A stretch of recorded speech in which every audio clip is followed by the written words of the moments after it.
Okay, today's video we're going to talk about shopping campaigns on Google. Same thing could be could apply to Bing shopping or product campaigns there.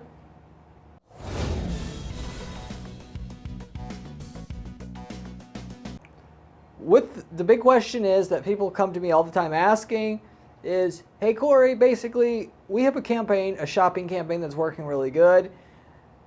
I see some people before we got together say that that running multiple shopping feeds might and probably was the right thing to do. I don't know because we didn't get far enough with it, or it wasn't, we really didn't see the results. Should we do that or should we not do that?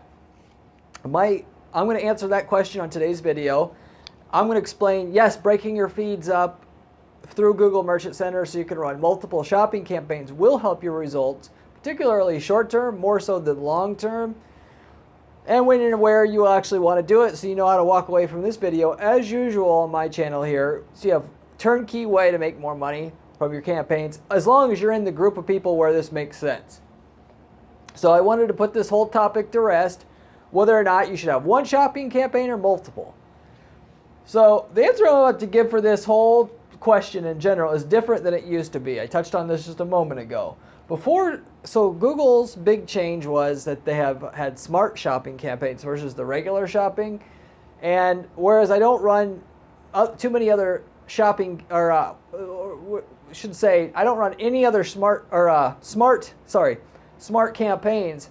Smart shopping, it's specifically having to do with shopping. Smart beats any manual campaign that I have now. So that's just a side tip in case you haven't been up and watching my other videos about shopping campaigns as I regularly mention on this channel.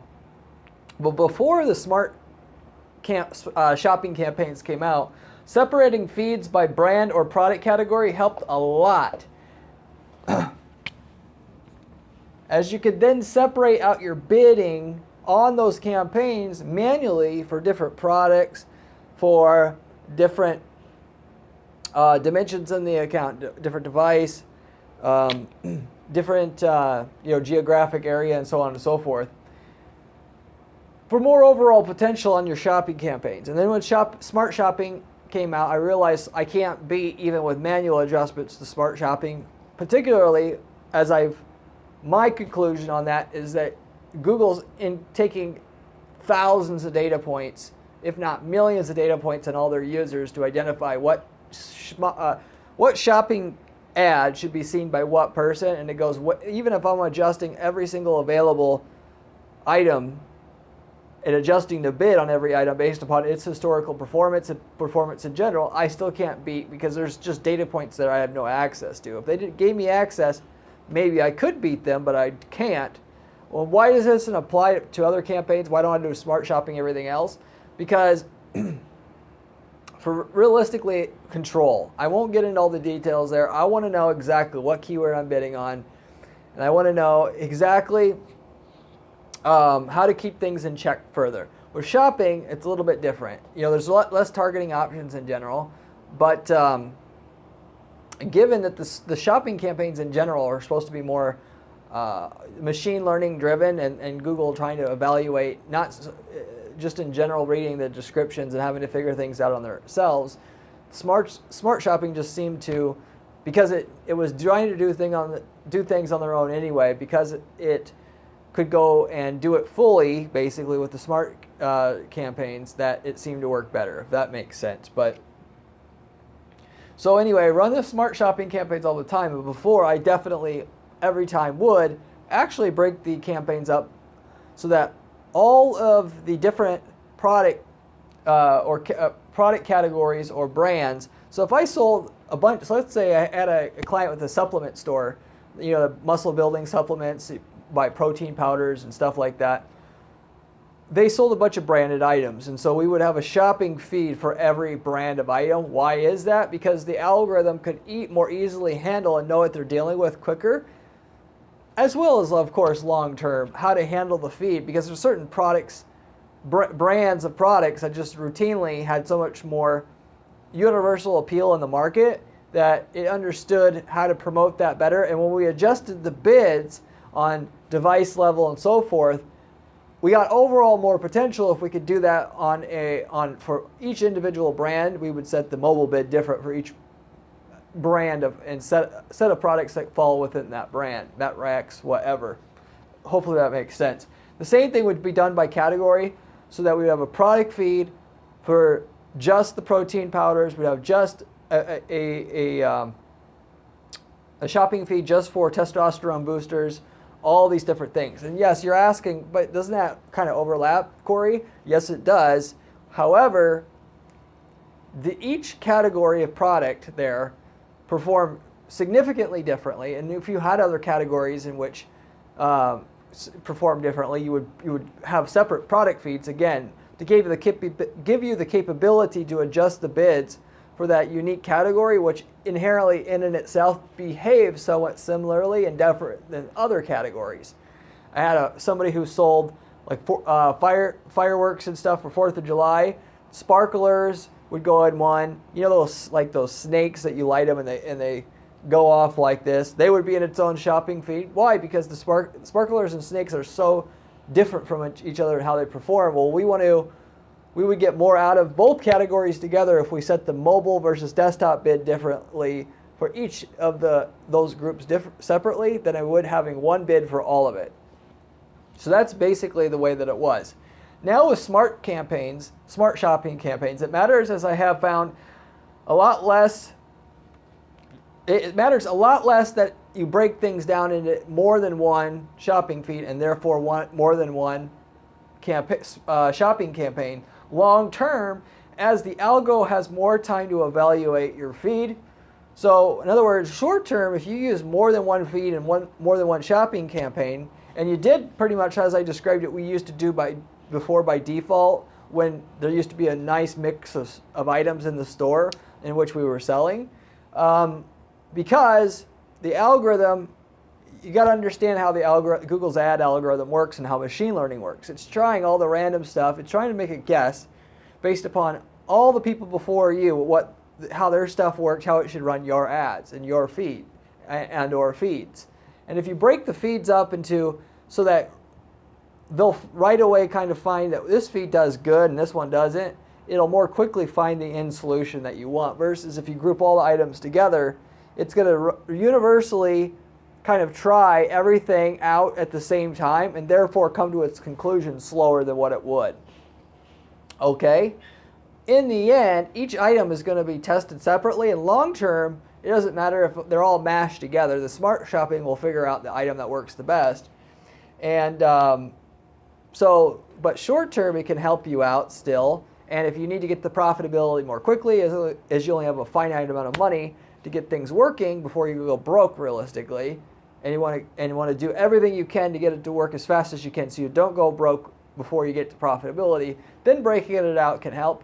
And I gave you a couple examples how to break it out. The main ones though are the categories of products, and if you sell different brands of products, you break them out by brand. Those are the two that I always used to use.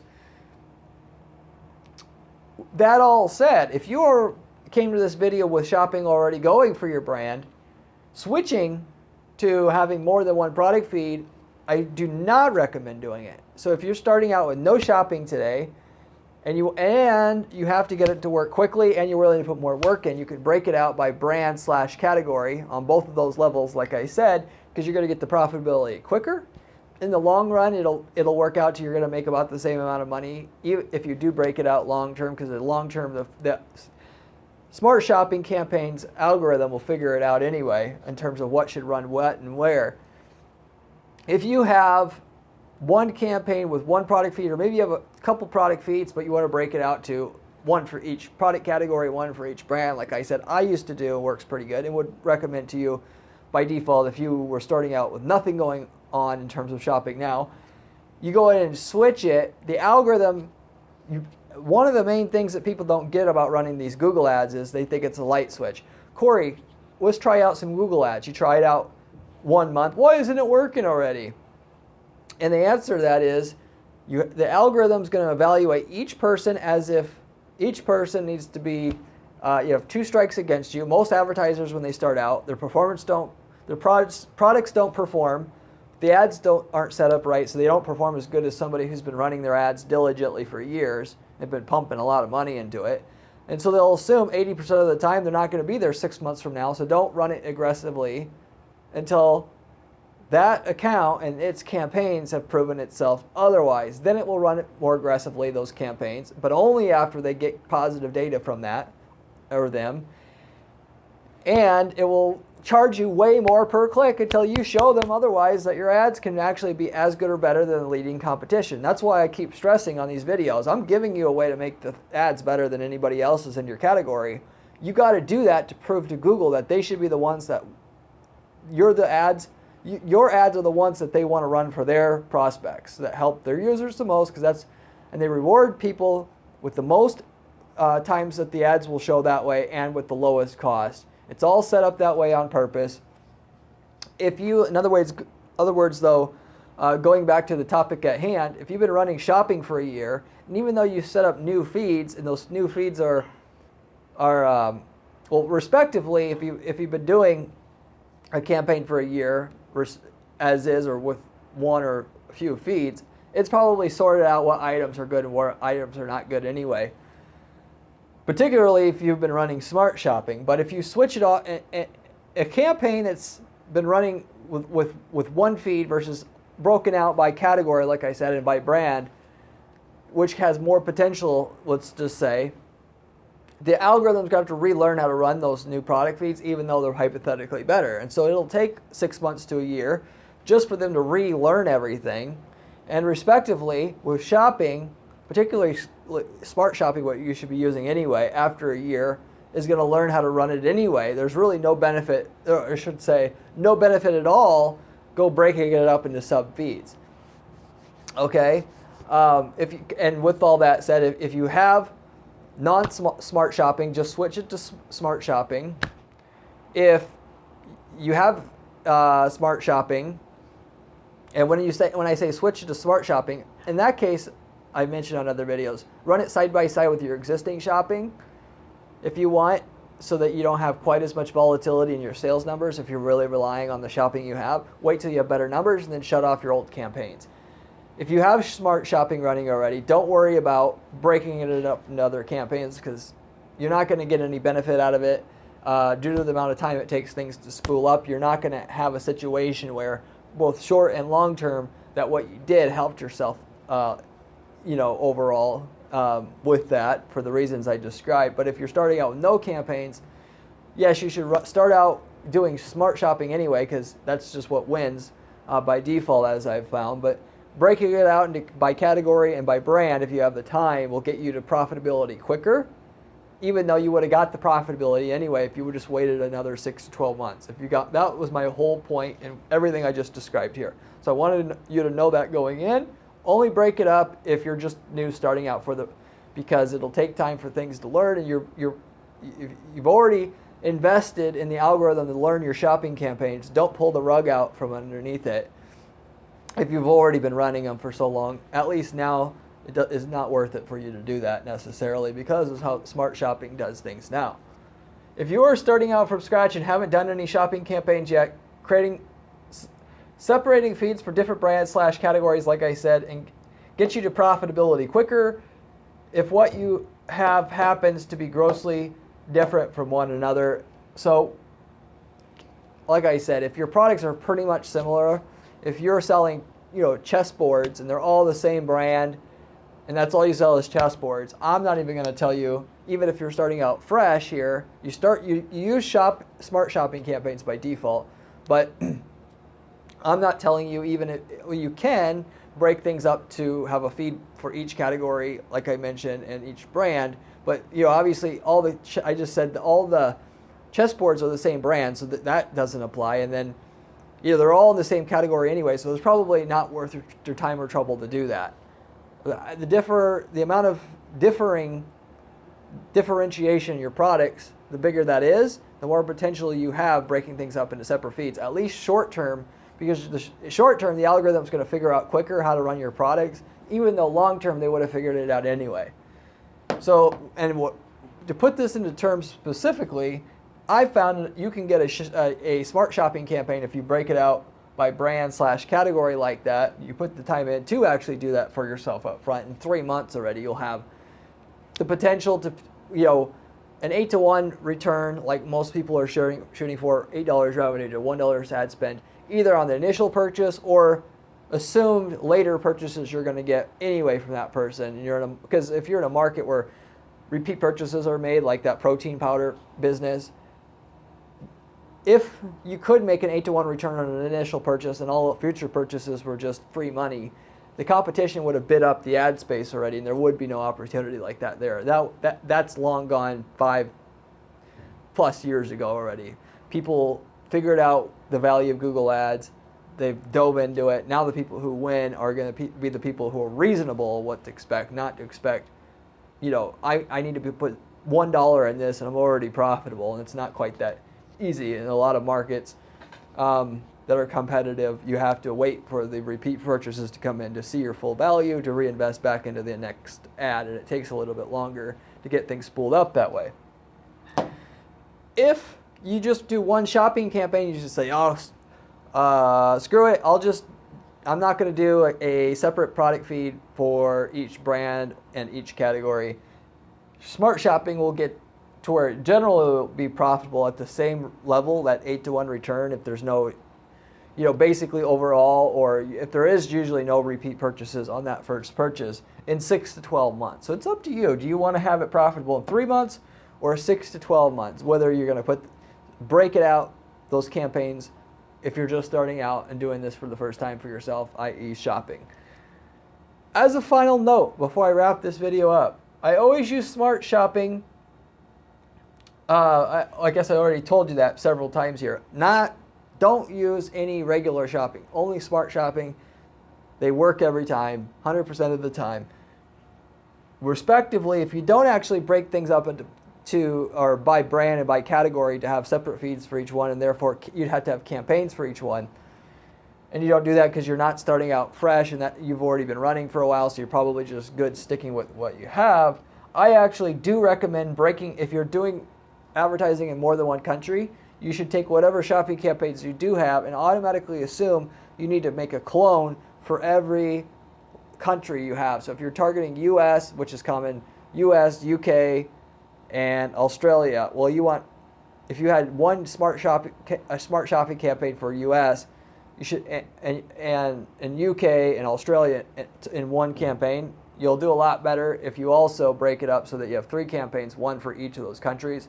If you had 3 campaigns, one for each category of products you sell, and you were targeting UK, Australia, and US all in one campaign, well then what you would have, I would recommend you have then, is you would have 3 campaigns for US then, one for each of the categories, 3 campaigns for Australia, 3 campaigns for UK.